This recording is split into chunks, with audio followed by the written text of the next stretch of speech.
Once you step inside, you can instantly see that this inn is very old.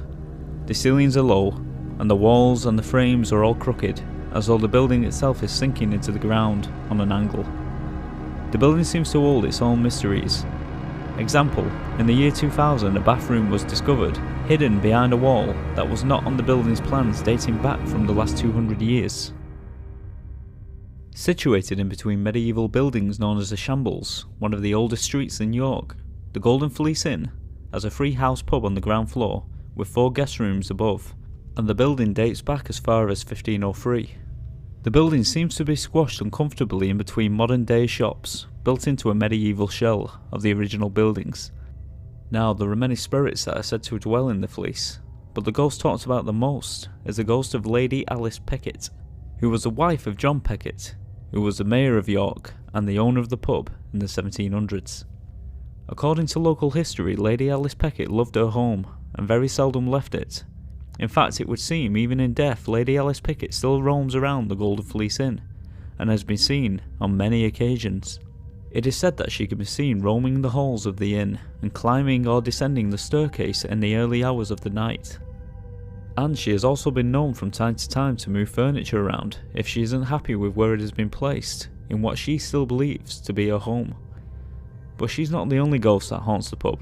There's also the spirit of a Canadian airman, who is believed to have met his end when he fell from the top window of the inn and died after breaking his neck. Ever since, the ghost of the airman has been seen on the upper levels of the pub, and he is also said to haunt his room from which he fell. There have also been other stories of customers and staff who have complained that many times they have felt the distinct feeling of a tightening around their throat. This in itself is terrifying, but when you also consider that a past owner of the pub hung himself in the bar area where these feelings have been felt, just takes it to a whole new level. And there have been actual pictures taken of a dark, shadowy figure standing behind the bar who many believe is the ghost of the barman who hung himself. However, there is another ghost that lingers in the bar area who may be responsible for the unnerving behaviour. His name is known as One-Eyed Jack. This entity has been seen, as I said, in the bar area wearing a red old-fashioned coat that looks to be at least 300 years old and brandishing an old-fashioned pistol. Animals are said to react badly if One-Eyed Jack's spirit decides to turn up at the inn for a pint. On some occasions, Jack is joined in the bar area by an unnamed gentleman spirit who is described as the grumpy old man, a little bit like the last pub we discussed. They had a grumpy old man too. Now, this grumpy old man can be seen sat at the bar, often scowling at people with an intense, angry stare.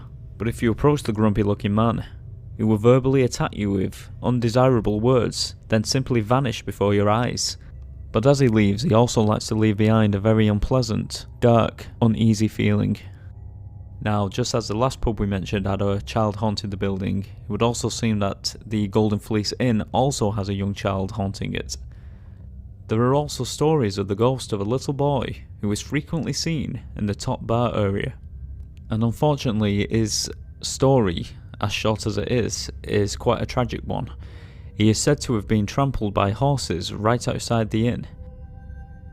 And lastly, Roman soldiers have also been seen, but they have not been seen in the bar area. Instead, they have been seen in the inn's basement, sometimes marching through. And actually, I remember as a child reading quite a few books on hauntings and ghost stories, and the Roman soldier apparitions have actually shown up quite a few times in a lot of documented cases. A lot of the times, people are unable to see the bottom of the legs, which says to me maybe it's a residue haunting.